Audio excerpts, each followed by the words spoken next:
Hello and welcome to the Silverman Show. I'm your host Ilene, and on this week's program, our guests from Peaceful Paths Domestic Abuse Network discuss their organization's many services and programs and invite the community to join the 50th anniversary celebration. Hope Works, a community art exhibition of unique art that you will not see anywhere else. Stay with us. We'll be right back.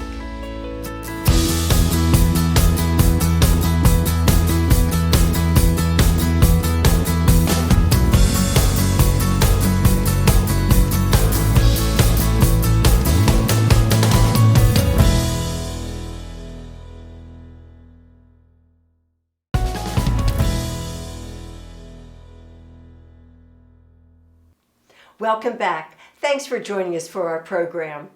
I'm delighted to introduce my guest, Dr. Teresa Beachy, Executive Director, Peaceful Paths Domestic Abuse Network, and Crystal Sorrow, Director, Education and Youth Services. And it's wonderful to have you both here, Teresa and Crystal, and to congratulate you on the 50th anniversary of Peaceful Paths.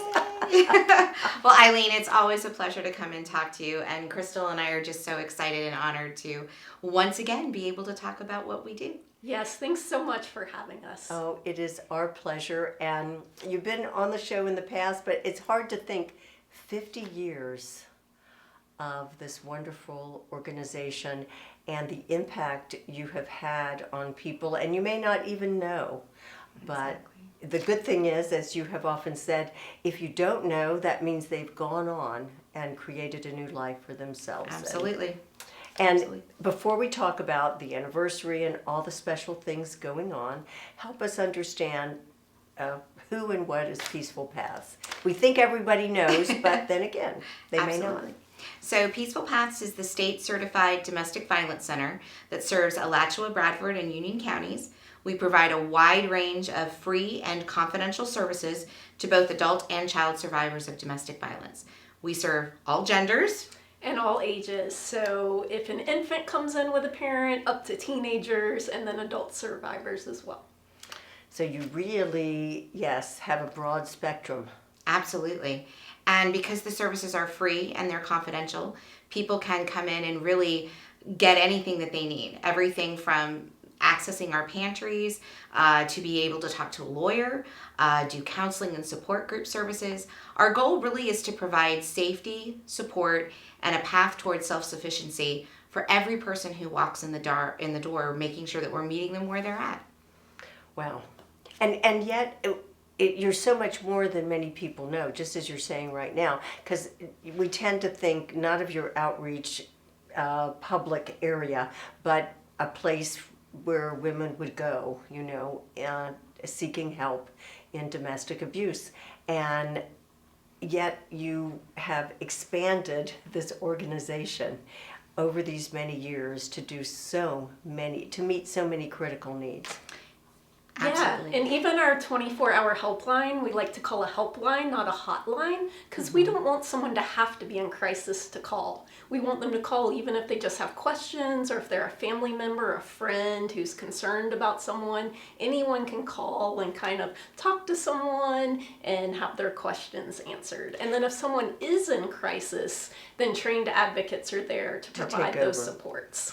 Well, and Crystal, as Director of Youth and Education programs, what can you explain that? What falls under your umbrella? Yeah, my advocates work with children of survivors that come in.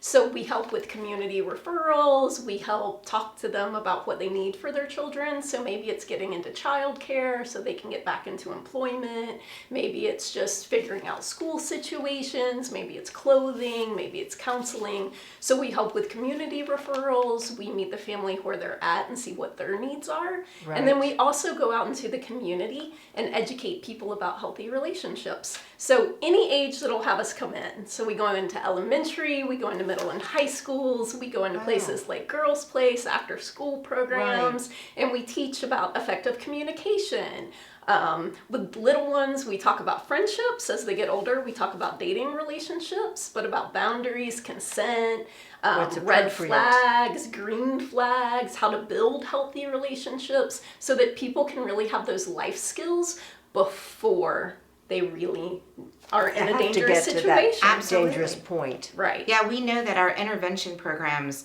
which is the core of what we do, shelter, outreach, they're really upheld by the fact that we're working the prevention angle. Yes. And that's what gives us the hope for the future that we won't eventually have to be here. Right. I understand by doing what Crystal is explaining, maybe you'll never get to that other point. Absolutely. But as you will be able to express, because we're about to take a quick break, but we'll give you plenty of time to express what it really means to when you say hope happens here. Absolutely. Stay with us. We'll be right back.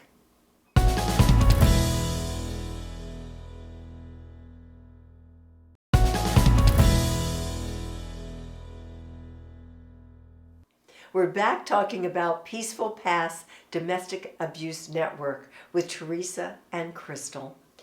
And you have provided us with so much important information about Peaceful Paths. And once again, a wonderful celebration ahead of 50 years.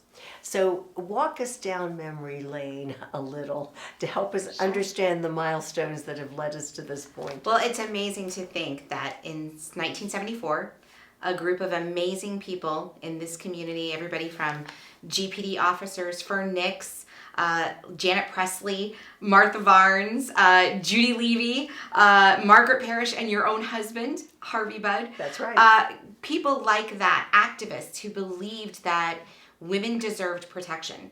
And that when the law wasn't there at that time, they stepped up and created an agency, SPARK, the Sexual and Physical Abuse Resource Center, that grew and in 1977 incorporated, and here we are 50 years later doing amazing work and creating a legacy of hope because we truly believe that hope does happen here. Well, and it's such, when you say those words, it is so meaningful. And as you both have expressed, you do so much to make hope happen for the women and families and children and all the connections of those people. So yes, it makes me feel like the whole idea of hope happens here is just wonderful. And you've kept that kernel of truth for 50 years. Yeah. That says a lot. And when you look back and you think that over 9,000 people have come through shelter, Wow. and over 40,000 people have come through outreach. And we've had incredible. Huge milestones like creating the campus in 2015, huge disasters like our fire in 2009, Right. 15 years ago. What those things have taught us and shown us is that our social capital, the belief that people have in our work, is present every day. And we see it all the time in just the connections, the people that open their doors and invite us in to do the work. And that's just amazing. To keep it going. The partnerships you have in the community. Definitely. We present for a lot of people and we have partnerships with a lot of people. We partner with like the Santa Fe College Dental Hygienist School, for instance. So if someone talks to them and they can provide referrals and resources so that people in the community can get help. We go in to teach in so many places: Eastside High School, Gainesville High School, Howard Bishop Middle School, Alachua Academy. And so being able to be there and tell people everyone deserves a safe, respectful, equitable relationship and have them know that there are resources in this town that are there for them. And to give them the knowledge of what a healthy relationship Exactly. is. So they realize if they're not in one, what can and be how better. to build it up. We have so many Right. people tell us, until you talked about the power and control wheel, until you talked about the dynamics, I didn't know that's what was happening. Right. I And didn't so feel to that. be able to have those early conversations and then to have all of our resources behind us that can help those people. And that legacy of hope really, it's amazing the number of tables and partners that invite us to come and work. Everything from our Chamber of Commerce, our Right. Community Foundation, the Children's Trust, Alachua County, our law enforcement officers, our sheriff's office in each of the counties, our state attorney, Brian Kramer. They all are partners that help us do this work and create that network of safety, support, self-sufficiency so that we can achieve that mission every day of saving lives and creating change. Because we know that the one thing we make is hope.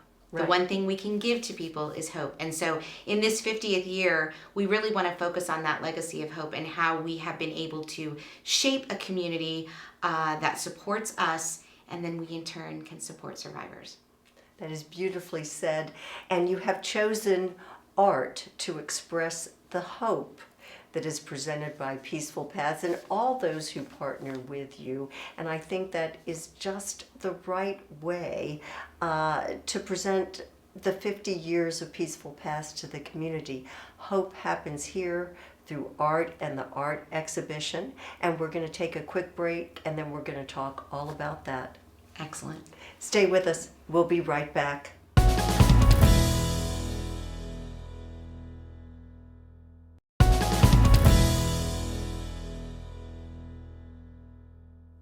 We're talking about Peaceful Paths Domestic Network, and Crystal and Teresa. I'm looking forward to the 50th anniversary celebration, and so let's talk all about that. Okay. Absolutely. So, our legacy of hope, which is really what we're focusing on during this 50th anniversary year, and our tagline that hope happens here, we started thinking Perfect. about what really embodies hope. And we wanted people to be able to have that experience in our office. And so we thought about the things that are hopeful, that inspire, and art really came to the forefront. And, we've been very blessed over the years with survivors providing us amazing artwork to hang in our office. This is Daphne by Marie Jimenez, and we've had it in the office for so long, and it's just been a beautiful piece to look at. And we thought, well, we do guest chef, where Right. people bring food you can't eat anywhere else That's right. out of their own Food is kitchens. their art. Yes. So why not throw an art show where people lend us art that you can't see anywhere else? Yes. And so I think it's turning out to be it's turning out to be the right amazing. thing. It's amazing. Yes. And Yes. art just affects people in a different way. It touches something inside you, and does. the works you react to and what you see in them. And we just wanted that to kind of be the experience. Well, on behalf of Harvey and myself, and being asked to be on the signature planning committee, it has just been a wonderful opportunity to donate art from our home and to look at that art in a way I never have before. So I really value this, and that is what will happen with everyone's art. So you've got people donating or sharing their collections, artists sharing their art, survivors bringing their art forward, and all together to express, again, hope works. Exactly. And so for those 30 days between April 5th and May 5th, opening night, April 5th, Fifth. closing night, May 5th. Yes. You'll be able to come to our outreach office and see the gallery. We're going to have tours throughout the week. You can set up a private tour for a group or individuals. Right. We'll have docents there that Bonnie Brunau is going to train perfect. for us. Yes, yes. Bonnie And from the Horn. Ann Gilroy is curating the show. Randy Batista has helped us set it up. Hector Puig. All of the folks that are on our committee have really made this work. I and can see that. I started this conversation with Patrick Grigsby, a good friend of mine who teaches art at UF. And he said, this is something that is accessible. It helps people connect. It And does. one of the things we know with Sparks conversation. yes, the things that we have worked with are healers over the years, like Dr. Paul Wheeler, who have said, healing and resilience come from so many places. And the T-shirt project that we do, the clothesline project, has shown us over the years how much connection art can bring to people. And so when we And started how therapeutic it yes, can be. how therapeutic. And so when we started thinking about what could be accessible, art really became the thing. And so part of this will be creating a mural, a tree of hope in our office that people Beautiful. can sponsor leaves and have their name there for forever. Yes. Our presenting sponsor for this event is going to be the Women's Giving Circle from the Community Foundation. A+. We're so So excited. appropriate. So excited. Rachel Waka and City Auto have chosen the center leaf. We still have lots of sponsorships available that people can get involved and a with. recognition wall. So now that tree, that beautiful tree will not be unveiled till the ending event, May 5th. Correct. You'll just get to see the skeleton when you come in on when the you come 4th. on Friday night, April 5th. Right. Tell us more about that event. And I love the opportunity of accepting donations. Yes. At the door for that. So one of our goals as a staff was really to make it accessible. So we're suggesting a $10 donation to come to that opening night. Right. There'll be a cash bar, but you'll be able to see all of this work. Survivor work, the lending pieces from private collections, specialty things that have been created, everything from quilts to sculpture.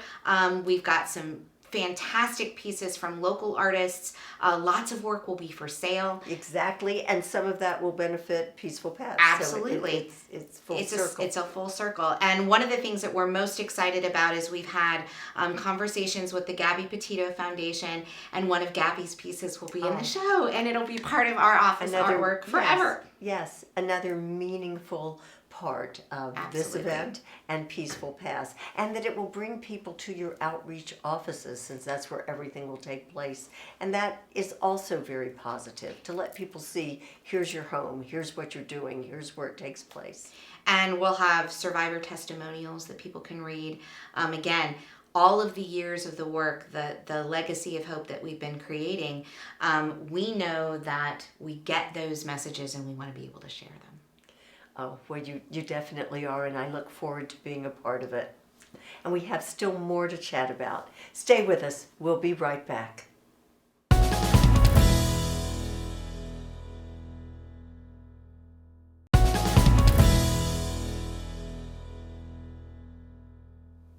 We're talking about Peaceful Paths Domestic Abuse Network. And so much to look forward to for the 50th anniversary celebration, but all year long you have annual events. It's true. I mean, there's so many ways for people to get involved, and I think that the issue impacts everyone. You know, we talk a lot in our trainings and the various interactions that we do that 1 in 3 women and 1 in 8 men in their lifetime in the United States are going to be impacted by domestic violence. High numbers, I think. It's very high numbers. And we look at, nearly 2,000 arrests for domestic violence related incidents in our region every year. And we think this is why people need to get involved. And so we need allies. And we have a lot of ways that you can become allies. Like you said, I enjoy many of them. All of the events that we have, everything from our Power of the Purse, which is just coming up in a few weeks, our annual Guest Chef Cocktail Party that comes up in October, our Back to School Bash, and all of the things that we do, our Holiday Giving Program. And it really does give people a lot of ways to get involved in those events. And then on an ongoing basis, we're always looking for folks who want to do drives, do a monthly drive for our wish list, becoming an ally in action, where you can contribute on a monthly basis to keep our programs going, and then just the ongoing use of your voice and being able to say, spread the word, talk about domestic violence, because that's really what leads to all of the great opportunities that we can create for people to have those hands-on experiences as well. And share that knowledge. And you have a clothes closet, so those who wish to donate, that is important. If you have time to share or goods, we do accept donations, so for our clothing closet, for our pantries, but we also have volunteer opportunities. So maybe you want to just come help organize the closet once a week, or you have a specific thing you like to do at the holidays. We have people come in and wrap the gifts that we give the adult survivors. And we also have internship opportunities. So if you know someone who's in college looking for an internship, we offer internships with our marketing department, with education and youth, even with our legal team. So tons of ways to get involved. We have a volunteer coordinator who just reaches out, sees what your time commitment can be, and then makes puts it happen. Exactly. So what a great fit for many people in terms of, they and move to this community. Sometimes people will say, where do I fit in? Right. This is one I think they could grab hold of and find their place in a volunteer with Peaceful Paths. Well, and again, I think that the legacy we have, creating hope, creating opportunities for survivors to have safety, have support, create that path to self-sufficiency. we're a good investment. And so when we talk to people about getting involved or donating, becoming a part of like the Hope Works exhibit that's coming up and all the different opportunities we have, from buying catalogs, buying cards, getting a name on a donor wall, buying a leaf. You're investing in work. In something. Yeah, that makes a difference. You're investing in something that has an impact today and that legacy moving forward. 50 years is a long time. But it's going to keep going. And it's going to keep going. And knowing that your name, or you could choose a leaf or recognition to honor others. Absolutely. And know that it is permanent. Absolutely. And it does show a good thing about this community, that so many people care about Peaceful Paths. We always say we live in a wonderful community, and I think the success of Peaceful Paths shows that.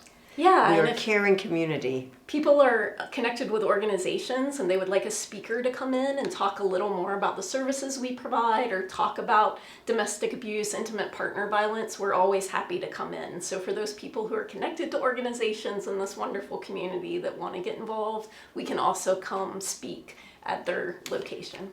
Outstanding and important to know. And recap again, Teresa, about April 5th, so everyone will put it on their calendar. Sure. What time? It's 5 to 7? 5 to 7 at our outreach office at 2100 Northwest 53rd Avenue. So it's an art exhibit, Hope Works, and that will be our gallery opening night. So you'll be able to tour the exhibit, see everything that people have lent us, the items that will be for sale, get a leaf on our Tree of Hope. And then it'll run throughout the month, all the way up until May 5th, which is when we'll have our closing event from 4 to 7. And again, $10 requested donation, but we want it to be accessible. We want people to come, enjoy. In the middle of all that will be the Amazing Give, and we'll be focusing April on our 25th, legacy of yes. hope. And we're so excited to be able to have the gallery open that day as well. I think it's just a wonderful opportunity for this community to come together and applaud the 50 years of Peaceful Paths. Hope happens here indeed, and hope is working. And thank you, Crystal and Teresa, for your leadership and all you do, and all of the support behind you at Peaceful Paths. We appreciate you. Oh, thanks, Eileen. Thanks for having us. Certainly, our pleasure. And I hope I will see you on Friday evening, April 5th. So glad you tuned in, and hope you'll join us next time. Take care.